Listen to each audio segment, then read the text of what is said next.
clock, it's 10 o'clock.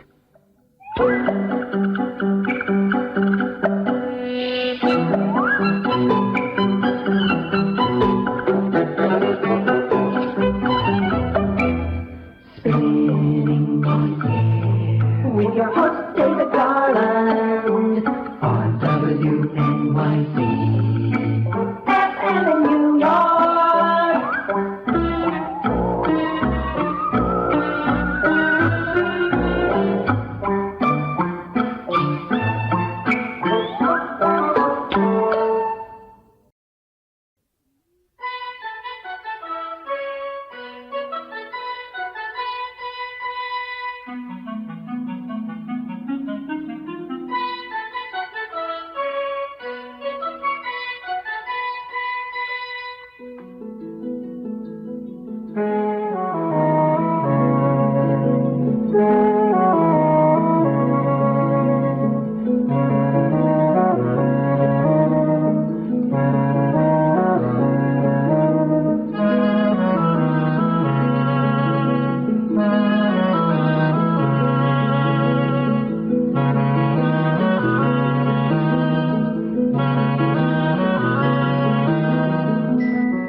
Once again, we find ourselves listening to the intriguing and vivacious music of Les Baxter here on Spinning on Air.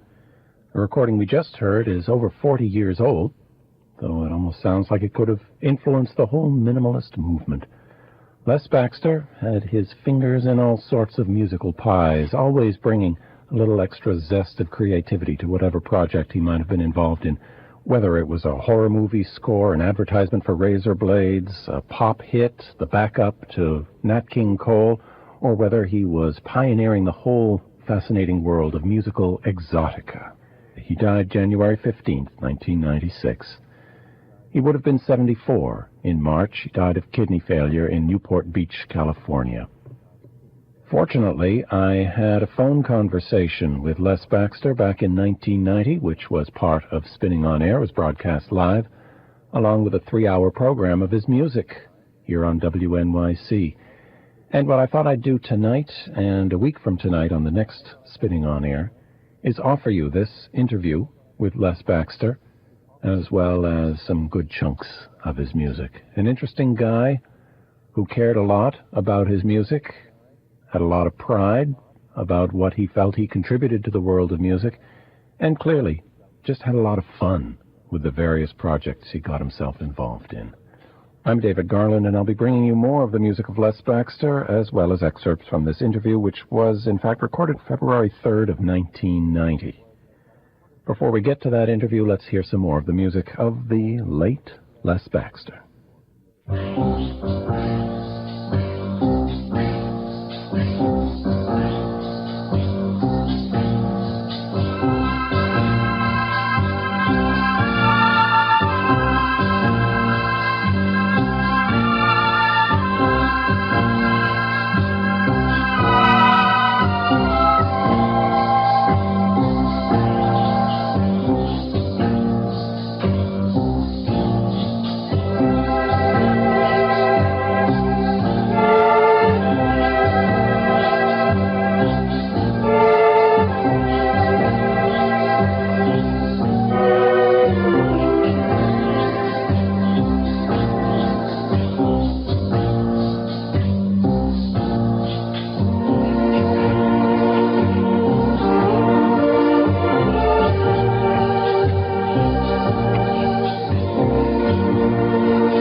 Music by Les Baxter here on Spinning on Air. Now, a portion of an interview I conducted with Les Baxter back in February of 1990. It was broadcast live here on Spinning on Air, which was on the weekend afternoon at that time.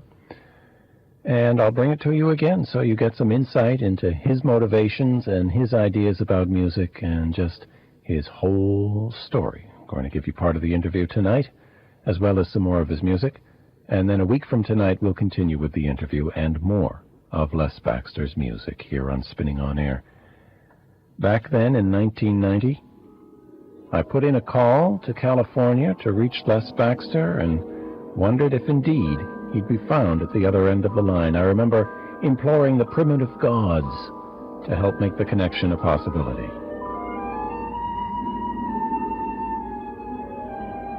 Are you there? Yes. So I want to welcome you, Les Baxter, to Spinning on Air when you're out in California. Yes, I am, and I really am grateful for this call. I appreciate it so much. I've had some calls from New York who are listening to your show and raving about it. Great. Well, I'm glad.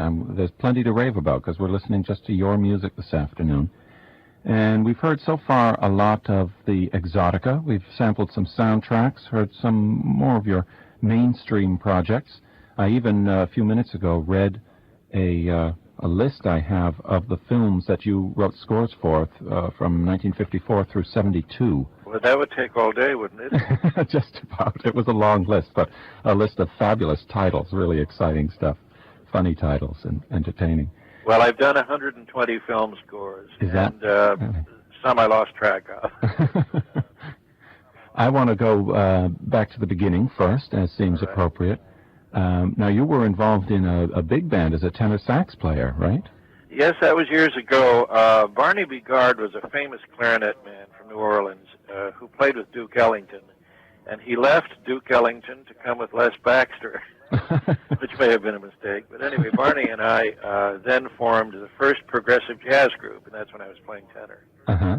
I wish there were recordings of that group. I'm sorry there are not. Oh, there aren't. Oh, I wondered if I should have tried to find them somehow for the show, but... I wish we had made them. And your first commercial, or the thing that really brought you notice, was Music Out of the Moon, right? Well, that was my first album. I was on the Bob Hope show at the time, and... In what capacity? What were you doing? Well, I was doing the commercial. Uh-huh. Singing the commercial. I was with Mel Torme and the Meltones. I don't know if you know that. Yes. And I went with the Bob Hope show to do the commercial because it pays extremely well. You know how that kind of thing is. Of course. And unfairly, I think, because the ballet was in town at the same time I was on the road with Bob Hope, and I was getting this fortune for singing a minute commercial, and they were making far less money for leaping in the air and turning around 6 or 7 times. You know, it's not at all fair the way the arts have done that. But anyway, I was grateful for that beginning. But during that period, they asked me to do an album at Capitol Records, and it was the first one with electronic music. It was with the theremin, which was the first of the electronic instruments, which is an instrument in which no one touches the instrument to play it. You wave your hand in the air near this electron or this electrode or whatever the name was at the time, and it picks up vibrations. Are you aware of that, how it was played? Yes, I do. I know the instrument. Yeah. It's a very strange instrument, and whether that sold it or the arrangements or the compositions, nobody knows, or the semi-nude girl on the cover. It was. I read somewhere that it was the first full-color record cover. Yes, and they felt that the cover, the first one with a girl on the cover, and they felt that that had a lot to do with selling it, but I think that the theremin might have contributed a little bit. Now, Harry Revel is credited with composing that music, and you as arranger. How did that work? Yes, that's correct. I don't think we can say much about that at the time, but I was writing for other people. And I was happy to get an arranging credit, but a lot of the music is mine. I'm sure you can detect that. Yeah, that's pretty evident. But the choir arranging was the first time, I think, on record, that kind of choir writing. And the copyist called someone at the record company and said, "This is impossible. No one can sing that high." And they were concerned about even doing it, but it was Paul Weston, as a matter of fact. He said, "Oh, you'll let him go in the studio anyway." Well, it was the first time, I guess, voices had been written that high.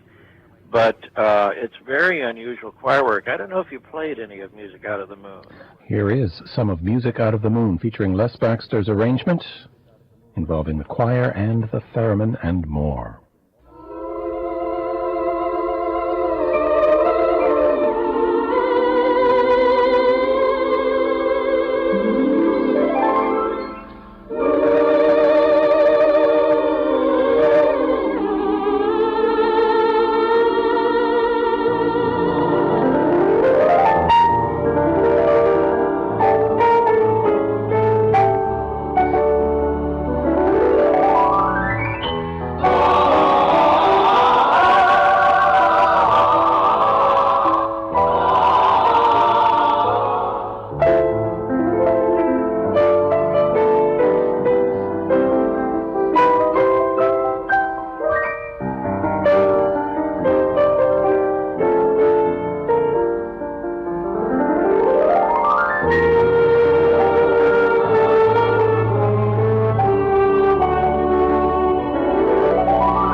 Rhapsody from Music Out of the Moon, one of the first commercial arranging projects that Les Baxter was involved in.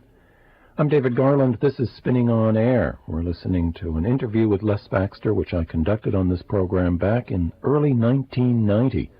Les Baxter died back in 1996. Let's continue with the interview.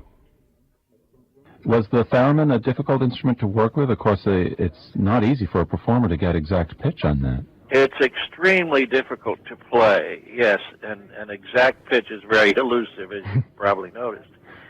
But, no, it isn't. It wasn't difficult to work with. You just have to wait until the guy gets his hands in the right place, and then you have a take. And at that time, we weren't splicing tapes the way we do today, so we had to keep doing it over until it was successful, which is what we did with Ema Sumac also. It was about the same year or almost the same time that you did the work with Ema Sumac?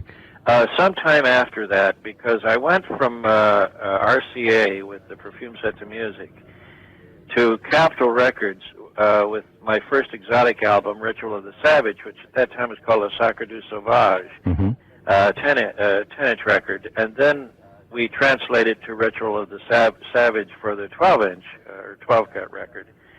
And then after that, Ema Sumac was presented to the president of Capitol Records. And he said, because of my work with exotic music, well, you're the only one that we feel could do this. So they had me do Voice of the Extubé, which was Ema's first album and the album that was the biggest selling album in the world at the time. Really, was it? Gee. Yes, And were you keen on that, or was it just an assignment for you, or were you intrigued by the work? Well, nothing is just an assignment, because the way my music runs, it's not like anyone else's music, I don't think. In other words, I never did cocktail music, or what would be called elevator music. Certainly the Ema Sumac album was not, and that was about 30 years ago. The music was extremely unusual, South American, exotic, semi-concert. It's hard to describe what it was. But it was so unusual that it was the world's biggest selling album at that time.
Do you remember anything particular from those sessions? Any anecdotes? Yes, Ema is from, or was from Peru, and she is Inca. Peru is divided into the lowlands, which is Spanish on the coast, and Mestizo, which is mixed in the middle, and then the high Andes has the Incas, the natives, and Ema was Inca. And the costumes were interesting, and the flutes, I don't know if you've heard the Inca music on the Yes. flutes that they play and so forth. And combined with Ema's voice is very exciting. And along with that, however, you get extremes in temperament. This is nothing negative about Ema. I would not have wanted her to be any other way, because she was a fiery and exciting singer with this tremendous range. I don't think there was ever a singer like her. But that explosiveness it showed itself in the booth. I can't say that Ema was difficult, but the emotional extremes were very high, a wide range. Wow, you mean even there at the sessions? During the session. Uh-huh.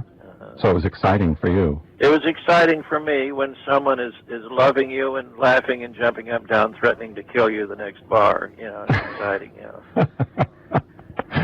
Were any of those ever performed live? Did you perform live? No, I should have, but Arthur Fiedler came to the Hollywood Bowl and wanted Ema as a guest. And he asked if she could read music, and I don't know if this will make Ema unhappy with me, but Inca sopranos, as a rule, do not read music. Ema may now, and so I may be talking out of turn, but at that time not so. And he said, well, will she come in on the right bar?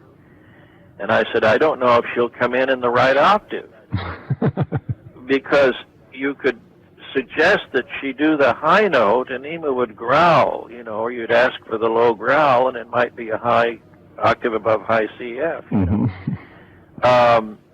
So that's exactly what happened at the bowl. He started the introduction as Ema very exotically and beautifully stood there and let it pass without starting to sing.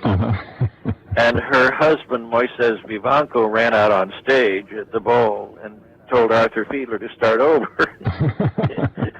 Which when I think he would have known to do that anyway, but it was interesting. You wanted an anecdote. That's one of the Ema Sumac. What were some of the influences and experiences of your own that led to Ritual of the Savage and Quiet Village and those pieces? Well, that's interesting because, you know, every artist, every painter has a different style. They all study the same thing. Musicians all study the same music, and they all end up writing different kinds of music. I had a tendency toward that South American beat and South American music and exotic music. Africa, I was into archaeological studies. I liked the pyramids in Mexico. The rhythms in Africa, the drums, it's just a tendency that I had. It's the kind of music that I lean toward. There are other composers who, for example, preferred Bach and would like to write a fugue. And here I was working with native drummers. You know, it's the thing that I felt. I had never been to Africa. I had not been to South America at that time. So the Ritual of the Savage, which was a tour up a jungle river in Africa, but it also could apply to the Caribbean, described the scenes of the jungle riverboat trip, the orchids, the flowers, the jungle, the quiet village. And that was before ever going to any of those places. It's just as I say, I think people have tendencies in the kind of thing that they like to do, and that's what I like to do. After that, I visited Cuba. I was in Havana during the revolution when Castro took over, which is rather exciting. movies are made of that kind of thing. Sure. Well, actually, an Italian princess invited me there. Her husband was the mayor of Rome, and they had a castle in Rome, and they had a beautiful house in Havana, and I did some of the prince's music on Capitol Records because he was a composer, and then the princess invited me to Havana during Carnival because I wanted to hear Carnival. That's how I learned more about South American music. Wow. Most of the American musicians, because I experienced it when it was still there. And so I saw Carnival in Havana, and since I've been to Rio a number of times for Carnival in Rio, so I learned the Brazilian music firsthand. So I have I'm soaked in South American music from the source. Have you ever gone to Africa? Never have, no. Oh. But there are records now of everything. Yes. Some of them are mine. How were you aware of the music from South America and from Africa back then? Were there a few records of the authentic songs? There were records, an occasional troupe would come through, and I absorbed it. Now, exotica, the style that we're talking about, which was pioneered by you, it always has an element of sort of romantic daydreaming about it, but also your music always seems sort of challenging and original as well. I like the word sensual. I think sensuality in music is the direction that I like to go. Even when I'm writing for strings, strings can be written in a very sensual way by the harmonies and the orchestration, and there's just a number of tricks that you can use. A lot of musicians would not approve of that, the serious musicians, although I do concert music, and I get very serious when I do. I've written, I studied the Bach fugues thoroughly, and I can do a fugue, and did so for one of the heads of studios here in his office one day, right in front of him, which astounded him. But that was not the direction that I was going. It's just the same as in painting. I would love a jungle painting, I think. I love Rousseau. I love animals. I would love to see I think a lot of people like that kind of thing. A leopard, leap out of a blue and green forest.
Here's a piece evocative of the jungle. It's Simba, composed and recorded back in the 1950s by my guest this afternoon, Les Baxter.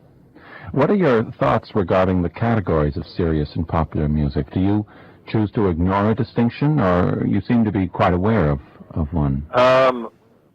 My music has crossed every border, I think, that can be crossed. I don't think there are any lines. Just as I ignore racial lines and have worked with black musicians and have arranged for Duke Ellington, and when I played tenor sax, I played in those orchestras. There were no color lines in those days. I think that has come more in our time. Really? But there is no stylistic line musically for me, at any rate. I like to write in all fields, and I cross over them in one recording. I think you can hear that in the last recording you played. We're doing an African piece. Simba was quite African, and I have a legitimate choir singing an African chant and strings playing, and the African drummers are coming in and doing ceremonial drum rhythms, and concert orchestra is more or less playing it. I mean, it really embodies all of the fields of music in one recording. Did you have complete creative control over your projects for Capitol? Fortunately, I did. I think that's one of the things where I was very fortunate. Having sold my first album, you pretty much could do whatever you wished. Now, the only time I didn't do what I wanted to do was when I had the hit records. The A&R man, my concept of myself was a serious composer, and I had done my serious album, but the fact that it sold, they thought of me as a pop artist. So my A&R man would bring a song that he thought would hit. I think one of the first was Because of You, which was a big hit, and it had nothing to do with what I do. I wanted to be a more serious concert composer, and if I had lived in New York, I think that's the direction I would have gone. But living in California, you tend to have good weather and stay comfortable, and I went a little exotic, and I recorded Because of You, and it was a #1 hit.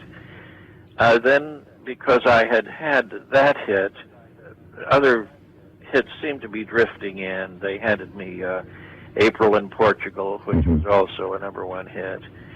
And then The Poor People of Paris, which was the biggest selling single in the world at that time. Wow. It was #1 for over a year. And that was in the 50s? In the 50s, early 50s. And, I don't have any gripes. I'm a very happy person, but if something were to be classified as a gripe, when people talk about the music of the 50s, they always talk about the Chadells or the Rondells or the Hoodells or whomever, and that was not the music of the 50s.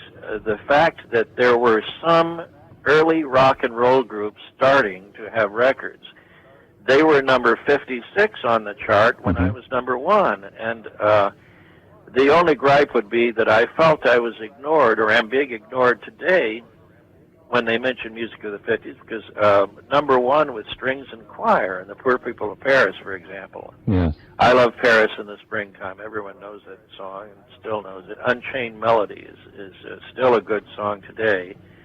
And my record is being used as the score for Patrick Swayze's new film, which will be out, called Ghost. And which of your pieces is used on Unchained Melody. My record will be played throughout all the love scenes in the film. And this is a very strong song, and it will stay, and it has stayed for a great many years. But some people are stuck in early light rock as being the music of the 50s, which it was not. Period. Right. Well, you've got a strong point there. And I wouldn't argue with you, but I'm interested. Let me say one more thing on that. Fortunately, my music, which was the music of the 50s, and I was #1 when everybody else was down the chart somewhere, is still good today. In other words, my music has lived, and the reason for that, the very fortunate reason, is that South American rhythms are the same. They haven't changed. They were just as good, the Brazilian drummers. They're just as good today as they were then, or vice versa. Mm-hmm. Also, strings don't wear out.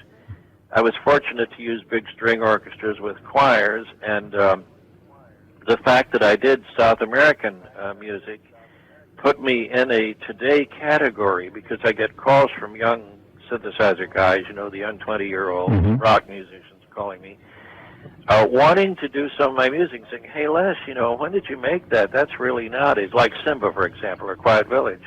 I said, I made it 40 years ago. And they said, I can't believe it. It sounds like it was made today. So the South American music, having used the orchestration and the South American drums, fortunately bridged the gap and keeps one foot in today's music as well. I don't know if I said that right. Well, I would say that you're sort of giving the credit simply to the instrumentation, but I think it was an attitude in the music of trying something new, going for a sound that would be different and a sound that's new, and a kind of excitement in the music, and I think that's what makes it contemporary. I appreciate that very much. I was told that I was ahead of my time. There's a problem with being ahead of your time, because very often you just miss the ball all along the way. Yeah.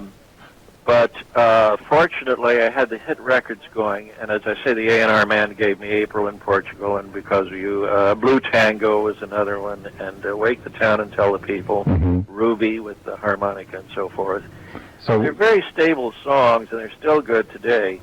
But I didn't want to do them. The funny thing is, my concept of myself, the guy doing the Weird Jungle album and the Weird Theremin electronic music Mhm. out of the moon, and the strange drummers, and my orchestras were never what anyone used. They would look at my instrumentation, and they in the past had said 5 saxes, 6 brass, 1 drummer, 1 guitar, 1 piano, and 1 bass. Mm-hmm.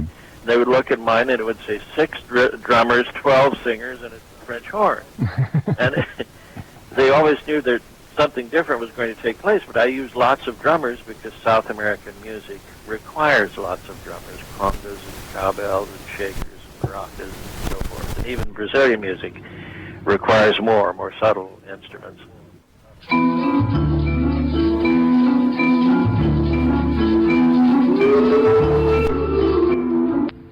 Music with a bit of a Brazilian flavor to it. That is something called Papagayo from the album Jungle Jazz by my guest this afternoon, Les Baxter.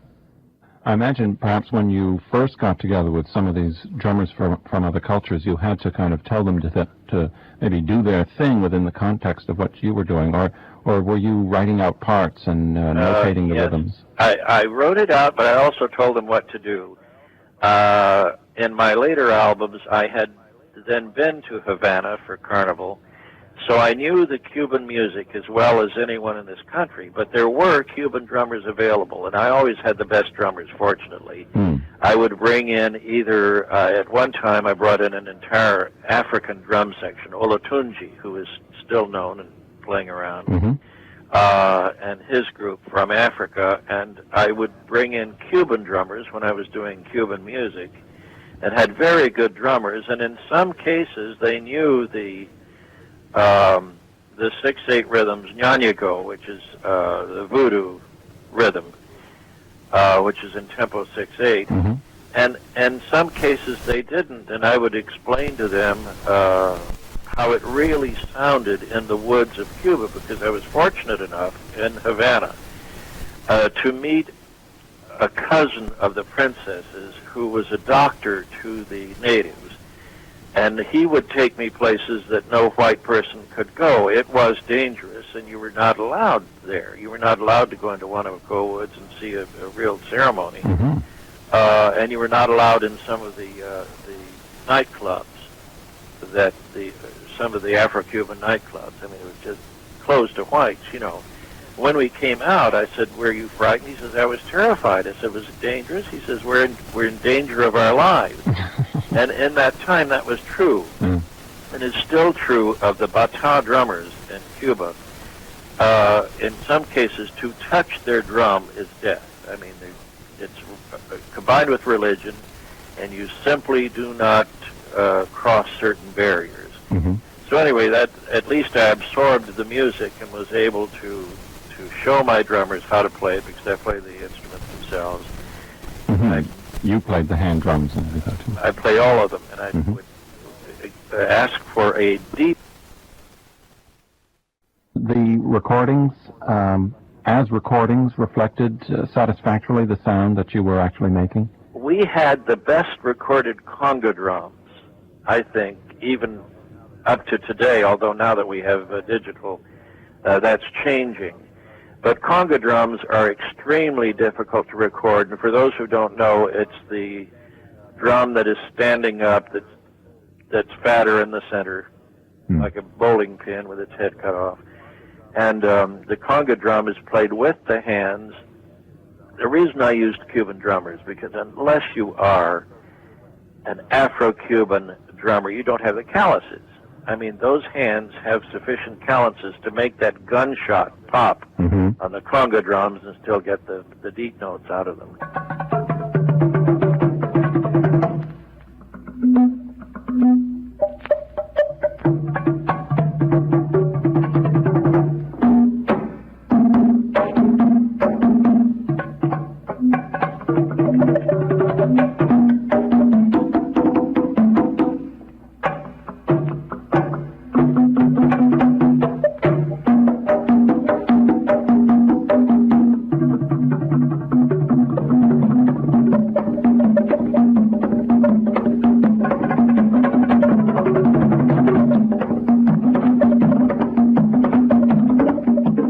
The music of Les Baxter, and we've been listening to an interview with Mr. Les Baxter that I conducted here on Spinning on Air back in February of 1990.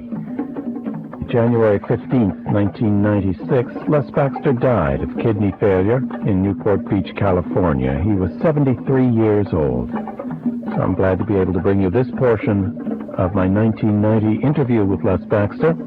And we'll pick up where we left off with the sound of the drum a week from tonight here on Spinning on Air. I'm David Garland. Thanks for joining me on WNYC FM.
Welcome once again to Spinning on Air here on WNYC. I'm David Garland.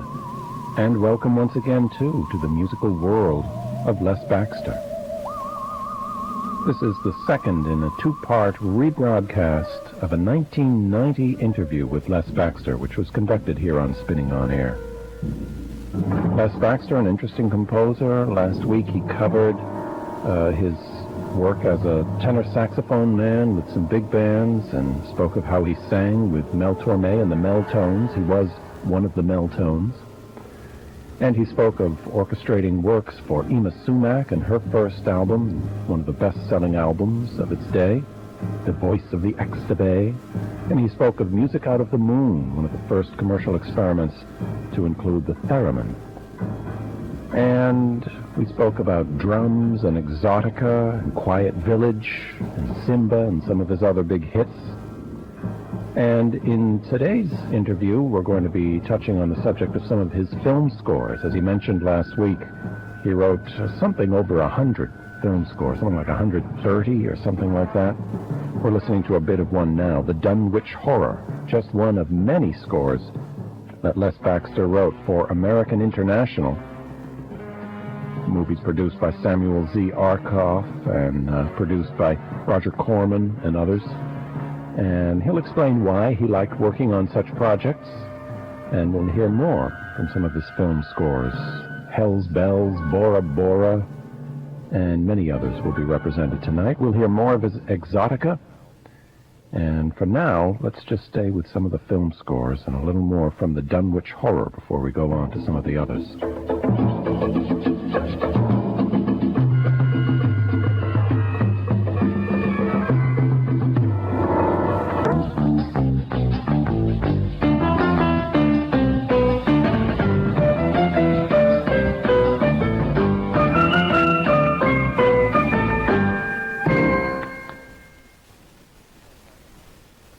All that music with its strange mix of styles and strange mix of the experimental with the cliché is all by Les Baxter, and it all comes from some of his film scores. As I mentioned earlier, he wrote over 100 film scores, many of them for American International, Samuel Z. Arkoff, and master of the inexpensive movie, the guy who came up with his posters first and titles for his movies, and then eventually a story, and then eventually even a film.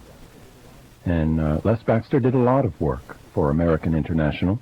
We first heard from the Dunwich Horror, a 1970 film, then Black Sabbath, which dates from 1964, had Boris Karloff in it. It was sort of a trilogy film. And then a biker movie, and not only that, a biker chick movie from 1969, Hell's Bells. And of course, Bells is spelled B-E-L-L-E-S. And we heard Hot Wind from that 1969 film. We then heard a little piece from something called Alakazam the Great, a full-length cartoon movie in color, also produced by American International.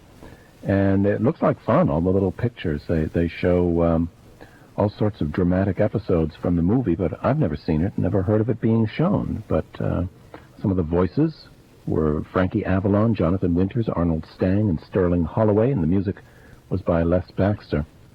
Quite a few very bland songs are featured on it, and we heard a little instrumental called Magic Man, dates from the 1960s. And then we heard that piece for strings, kind of sweet, rather lush, and then suddenly you heard someone in prayer just prior to the end. Well, that is from a 1978 movie called Born Again, which tells of the Christian reawakening of Charles Colson. And after that, we return to 1970 for another American International film with a score by Les Baxter. It was called Bora Bora.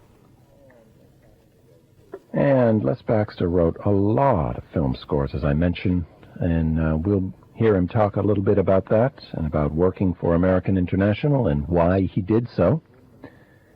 And we'll hear some more of his film scores as we continue our conversation with Les Baxter. It was in early February of 1990 that I spoke over the phone with Les Baxter on Spinning on Air. I was talking to him from his California home.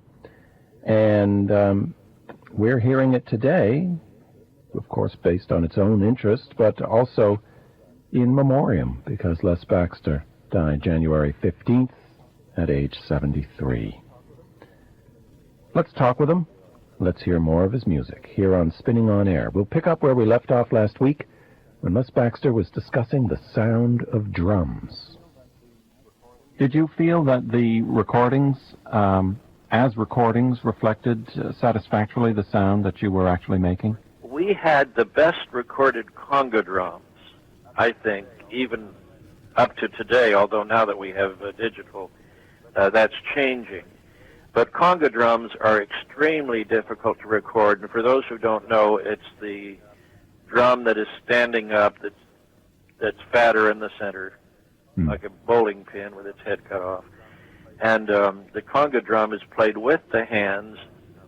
The reason I used Cuban drummers, because unless you are an Afro-Cuban drummer, you don't have the calluses. I mean, those hands have sufficient calluses to make that gunshot pop on the conga drums and still get the deep notes out of them. So I got the right sounds out of the congas, and recording at that time was as good as it is today. Now, people are going to argue that, but only in one sense. It was direct recording. In other words, we went straight to wax. Mm-hmm. And it's a lot better than going to 30, however many tracks you have, and combining all of those tracks. Every time you do, you lose something. And going to tape, and then going from that tape to 32 other tapes, and then down to 8, then down to one final whatever. Directly to wax was the best recording, and people are doing that now. They're going back to it. Yeah.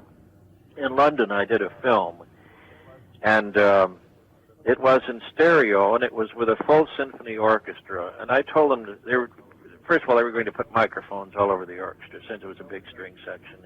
And I said, no, we're going to use 2 microphones only. We're going to put them both by the conductor and face one to the left of the orchestra and one to the right of the orchestra, Mm-hmm. overlapping the middle. And we got the best stereo recording by cutting down on the number of microphones, more direct, and cleaner. So anyway, we did have good recording on the conga drums, and they're devastating to all the other instruments. Their notes and sound cancel out a lot of the other musical sounds. Mm-hmm. And another reason that the recording on conga drums is not good, a lot of the rock musicians are aware of that. They say, oh, good, let's use bongos, not knowing that bongos aren't really as good an instrument as a conga drum, but they think it's going to be wonderfully exotic or something. But it's completely covered, because then they put in the electric guitars and the electric bass, and at no time do you get the sound of the bongo or the conga drum, because the tone is completely blocked out by the electronic sound. Mm-hmm. So you might as well hit a hat box with a coat hanger. In order to get good recording on a conga drum and on South American instruments, they have to play by themselves in the open. And so I knew how to write with holes in the orchestration and holes in the music so that you could hear the instruments coming out. The mixture of colors, if it were a painting, you didn't smear 12 paintings on the canvas and then wipe a brush across until they all became brown. Mm-hmm. You could see all of the individual colors on a painting, and that's what a good orchestration should do. Do you always serve as your own orchestrator? I orchestrated all of my music in the early days, and then when I got extremely busy with film, I hired and trained my own orchestrator, and was accused of other people writing my stuff and other orchestrators doing this, that, and the other thing. And yet, strangely enough, no one else's music sounded like mine. So, to do it, they should have done it, So you work consistently with the same orchestrator? I trained him, and he did exactly my stuff, so that you really couldn't tell the difference between my work and his. Do you usually compose at a desk or at an instrument? Or? No, I don't need a piano anymore to write. I think today's musicians are very well trained, and contrary to a lot of people's thinking in Hollywood, I have extremely thorough training. Actually, as I talked to another composer here, he said, we could all write a Viennese waltz or an African chant. Any of us could do that. We all really have the capability in the motion picture business.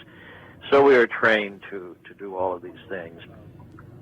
I wondered about the Passions, which is an unusual work. I want to know how that came about. And all right, I can tell you exactly that, because the Ima Sumac album had sold so well. Capitol Records wanted another album with a female vocalist, and they found Bathsheba, who had a wonderful voice, not the same kind of voice as Ima Sumac, but a great singing voice. And I suggested that I wanted to do an album called Music of the Emotions: fear, hate, lust, ecstasy, terror, joy, etc. And true to the big company thinking, they said, let's call it The Passions. That's more dramatic. It's like a film I did for Nicholas Ray, who was a famous director. It was originally called Tambourine, and the New York publicists with the motion picture company renamed it Hot Blood. So you understand the Music of the Emotions was retitled The Passions. which is not really an accurate title, but they thought it would sell more records or something.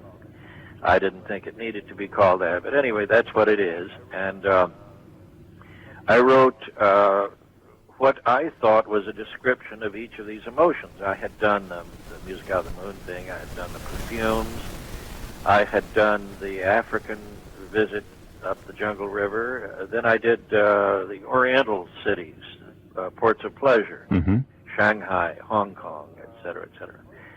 So the emotions seemed to be in order, and it was fun for me to write. I picked the wrong title first when I say fun for me to write ecstasy. Didn't mean for it to come out that way, but it was. And despair, not so much fun. Joy, etc. At any rate, a composer is more of a technician than that. You don't have to get yourself into an excited state. I wondered if maybe that was the way you worked.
And there she goes off into the distance. That's Bathsheba singing the selection Jealousy from the work by my guest this afternoon, Les Baxter, which ultimately got called The Passions.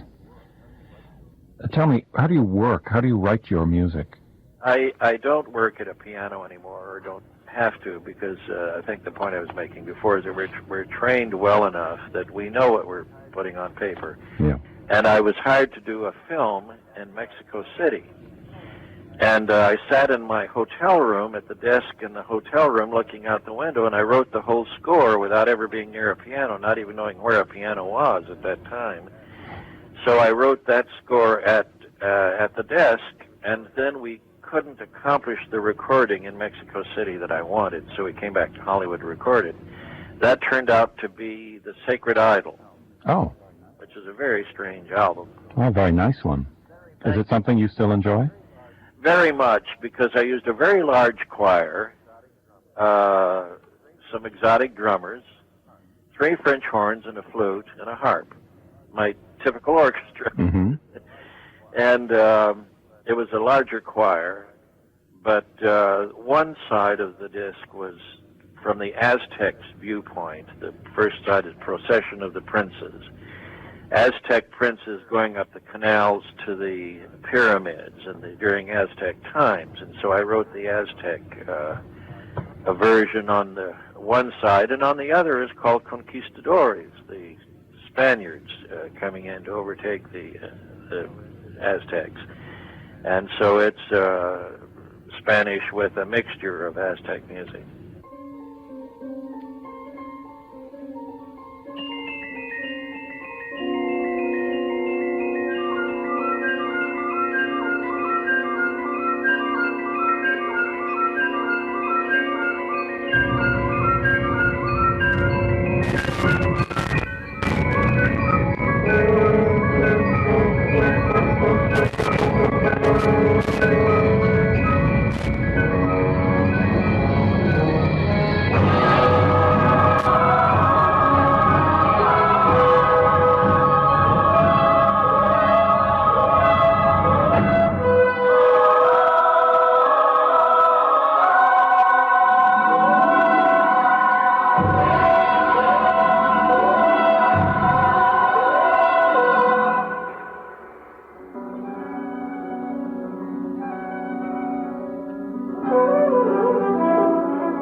There's music by my guest, Les Baxter, from the film score The Sacred Idol.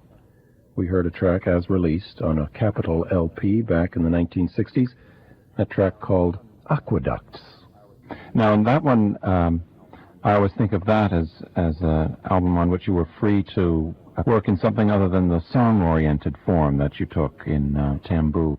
Sacred Idol's a little more amorphous, changing shape all the time. I see. So there was form in the Tamboo album. But I tell you, there's an unusual form even when I have form. Usually I have 2 or 3 themes, whereas the average song has 1 theme. And Quiet Village, for example, is really two complete pieces. I just couldn't resist putting them both into the one side. But if you'll recall Quiet Village, it's two separate songs, really. But there is some form, I suppose, to Tamboo, but you'll find 3 or more themes. Some of them, it's theme after theme after theme. Yes, we listened to Mozambique, which is an interesting one, which changes shape as it progresses. Yes, indeed. One thing that you stirred up in my memory is that when I would do a commercial record, in other words, my A&R man would hand me a song he wanted done, like The Poor People of Paris or April in Portugal. I would not arrange the song the way the band leaders were arranging at the time, or any of the other arrangers, who would just do an arrangement of the song. Let the violins play the first 8 bars, let the clarinets take the release, and the piano plays the so-and-so, you know. I would describe a miniature play at the same time. In other words, I would think of a scene, and each arrangement that I would do would be a little play of its own. The Poor People of Paris is Paris of the 20s, which is a very lovely period in Paris. And let's say a sidewalk cafe, and you can see the whole scene going by as you listen to the record. And that's the difference in the arrangement. In other words, my arrangements would tell a story. These are my pop arrangements, in other words. Yes. Would tell a story. And April in Portugal, I used the Portuguese mandolin on the melody to start with, which is evokes the fisherman in Portugal.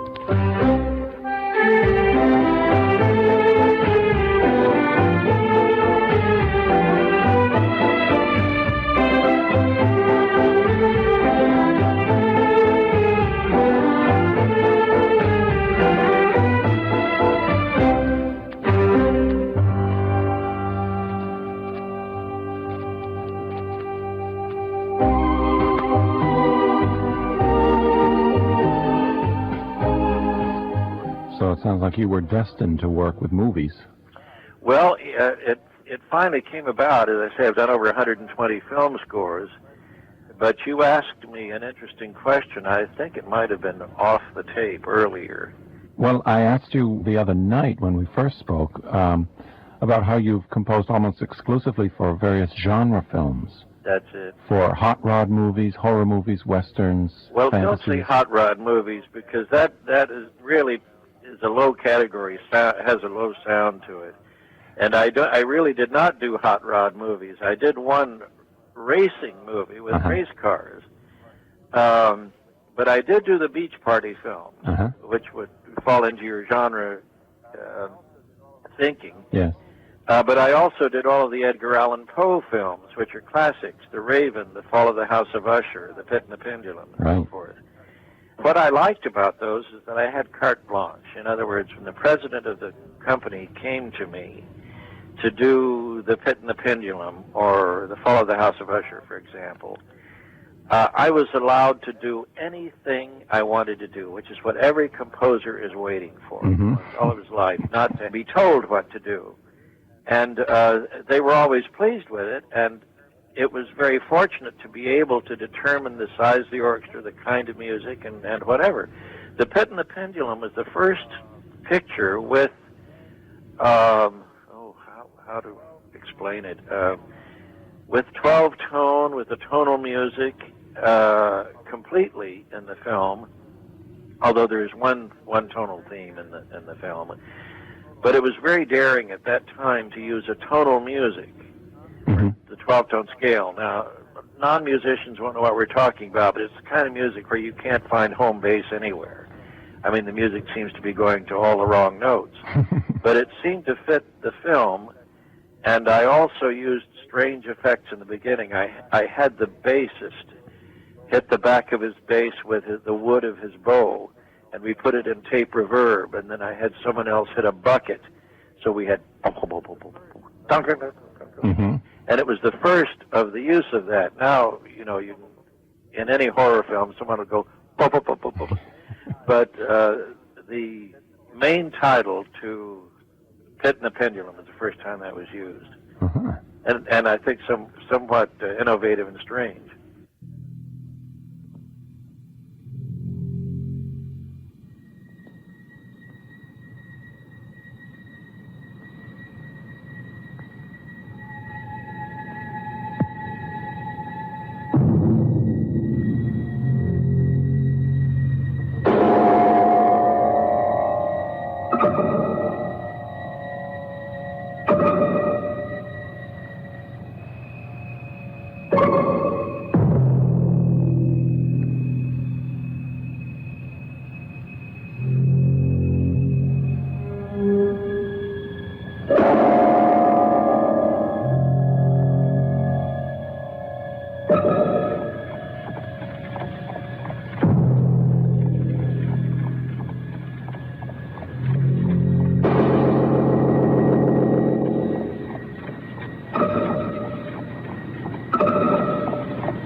So you found freedom within these genres.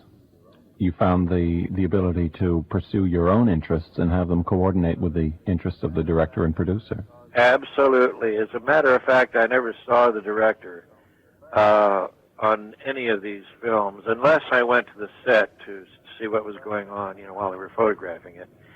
But I was given a cue sheet after seeing the film that described the action, and then I wrote the music and went into a studio of my choosing and recorded the score, and they mixed the music and the dialogue and the sound effects into the film without any supervision from anyone, which was kind of good to have that kind of freedom. Mm-hmm.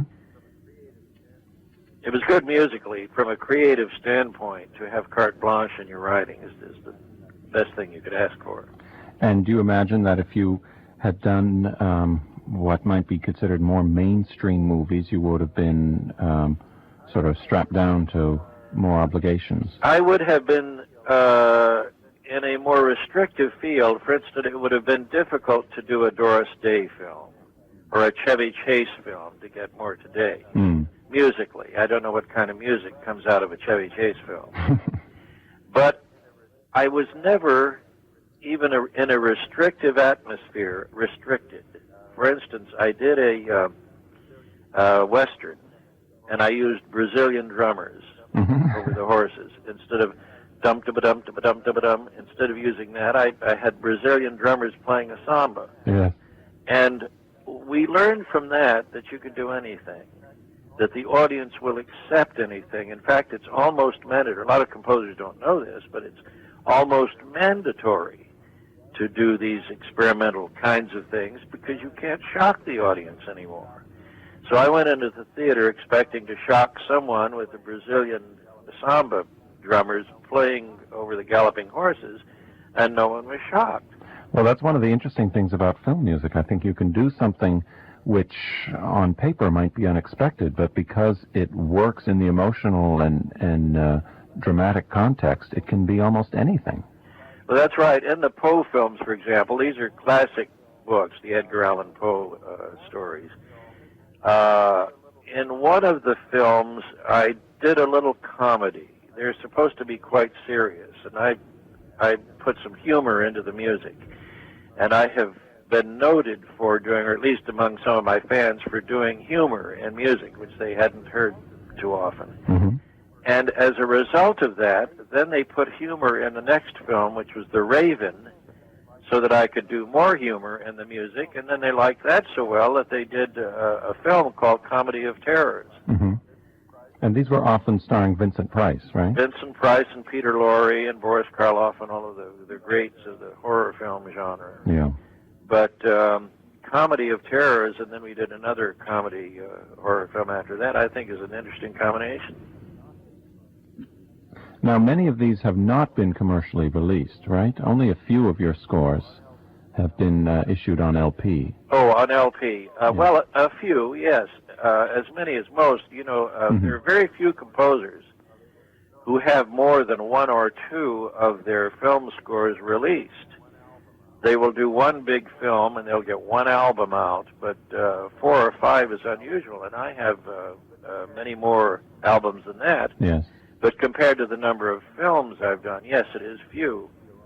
And do you have your own copies of all these scores? Do you have recordings? Unfortunately not. Oh, gee. That's a lot of music. I've been looking for a good copy even of the Master of the World score, and I can't find a good copy. The second record company to buy the score took it off of the previous record company's used album. Oh, no. Yeah. Oh, yeah. And we didn't have the original tape. And unfortunately, I didn't make quarter-inch tapes for my own use of all of the scores as we recorded them. We just went directly to 35-millimeter tape, called X-Drive. It's a magnetic tape. And so I didn't get copies on many of the scores. And now the record companies want them, and they can't have them. Oh, because they don't exist? They don't exist. Wow. They exist with dialogue and sound effects in them. Mm-hmm. And not independent of that? Unfortunately not. Oh, it's a shame. Fall of the House of Usher is one of those. Some feel that that's one of the scores that they want the most. There's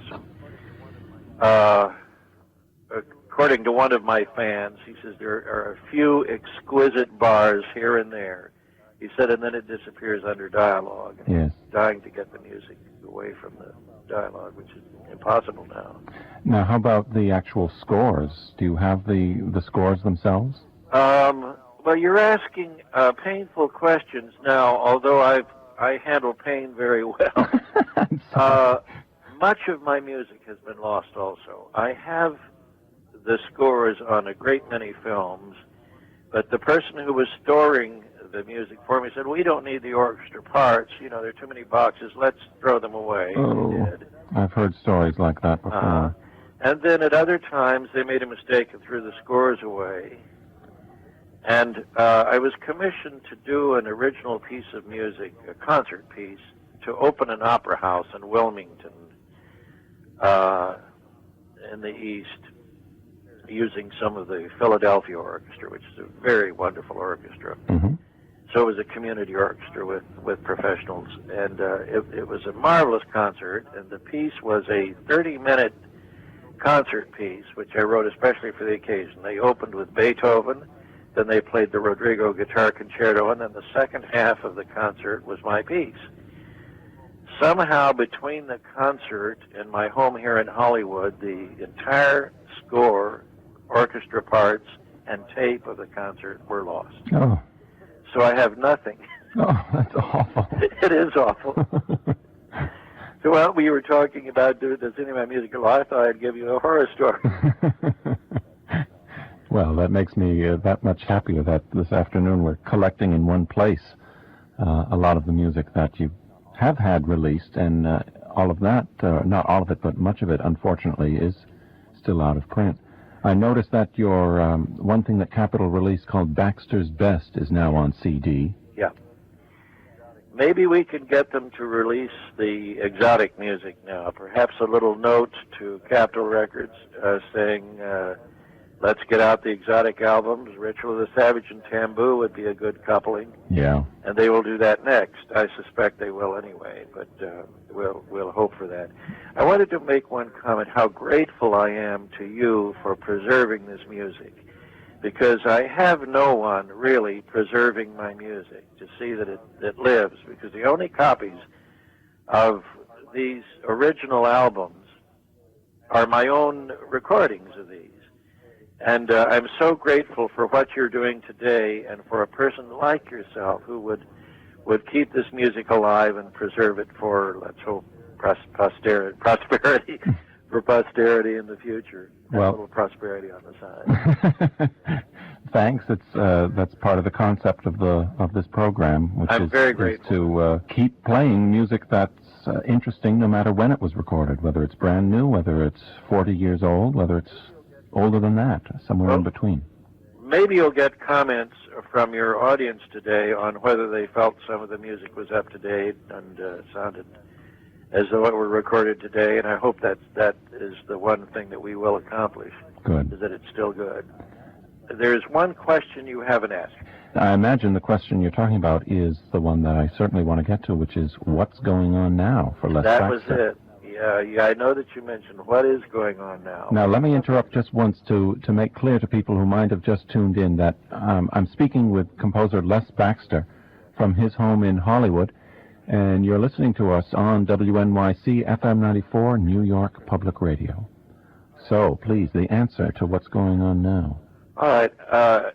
I'm sure that you realize I've covered most fields. I've played Las Vegas when I had the hit records, and I have done #1 hit records. I have gold records, and I've done the exotic music, I've done the South American music, strings, choir, concert music, and film music. What field have I left out? We'll do a guessing game.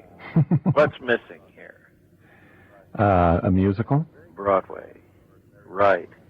I have a very good friend in New York, Larry Storch, who's a very fine actor. He was the lead in F Troop on television and did some films for Blake Edwards, and is a great talent.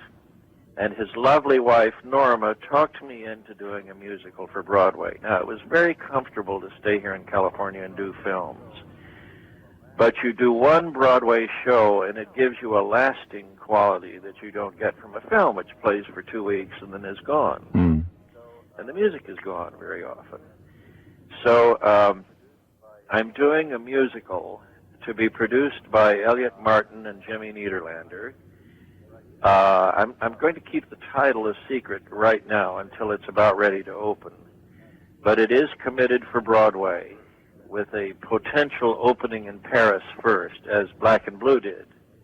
Black and Blue played Paris for a year, then went to Broadway. Mm-hmm.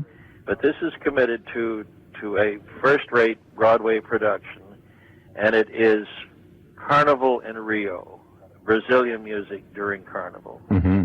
That's the setting for the drama. The setting is during Carnival in Rio. Mm-hmm. I think that should be very colorful. So you've written most of the music, I gather? Yes, all of the music and lyrics in the book. Oh, great. Great. All right, well, you'll have to keep me informed about it, and I'll keep the listeners informed so we can look forward to Baxter on Broadway, which was one of the titles of one of your albums, wasn't it? Baxter on Broadway. It's a good title.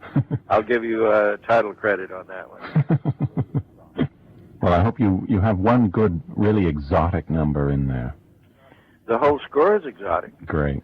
Could not be with Brazilian music. All right. And I don't want anyone to take this idea and open before me. Right. Maybe that in that sense you have said too much, I hope. I have said too much. I've told them how to do it now. You've given them the recipe. But they don't have the notes.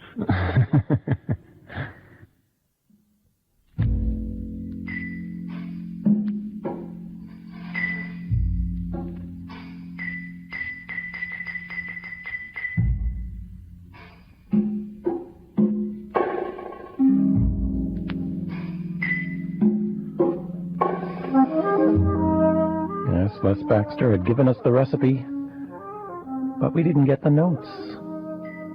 You've heard the second half of an interview with Les Baxter, which was conducted back in 1990, February of that year. And this is Spinning on Air here on WNYC-FM. We're hearing the interview now in memoriam. Les Baxter died January 15th, 1996, at age 73, without his Broadway show ever having opened. I really don't know whatever happened to it. I'm sorry we didn't get a chance to see it. He gave us the recipe, but not the notes. He did give us a lot of notes, however, and we've heard a few of them tonight on Spinning on Air. I mentioned earlier the number of films that Baxter had written the music for, a lot, 120 or something was the figure he gave, and I had quite a list on hand, and I think maybe we'll close with that list of films, because it almost works like a poem. When you hear the dates and the film titles, they conjure up images perhaps more exciting than any of the images that were in any of the actual films. But Les Baxter always wrote some good stuff, whatever the film may have been. So here is a little pop culture poem. Some of the titles of films with scores by Les Baxter, plus the dates in which they were produced.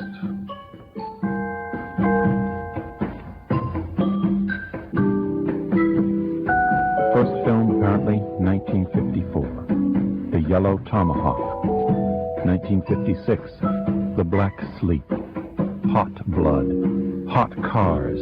Quincannon, Frontier Scout. Rebel in Town. A Woman's Devotion.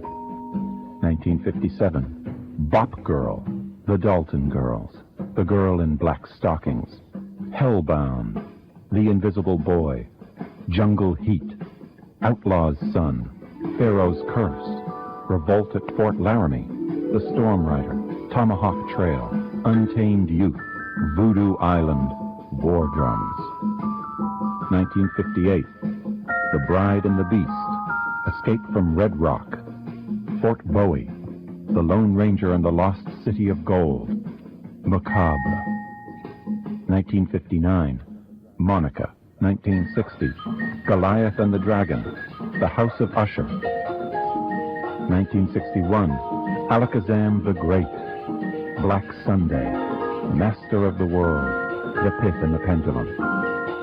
1962, Marco Polo, Panic in the Year Zero, White Slave Ship. 1963, Beach Party, The Comedy of Terrors, Operation Bikini. The Raven, X, the Man with the X-ray Eyes, The Young Racers. 1964, Black Sabbath. 1965, Beach Blanket Bingo, Dr. Goldfoot and the Bikini Machine, How to Stuff a Wild Bikini, Sergeant Deadhead. 1966, Dr. Goldfoot and the Girl Bombs, The Ghost in the Invisible Bikini. 1967, Sadismo. 1968, The Miniskirt Mob, Terror in the Jungle, Wild in the Streets. 1969, Flare Up, Hell's Bells. 1970, Cry of the Banshee, The Dunwich Horror. 1972, Barren Blood and Frogs. A list from 1954 to 1972 of the films which had music composed by Les Baxter when they were released to the matinee movie-going public and the drive-in public back in those years.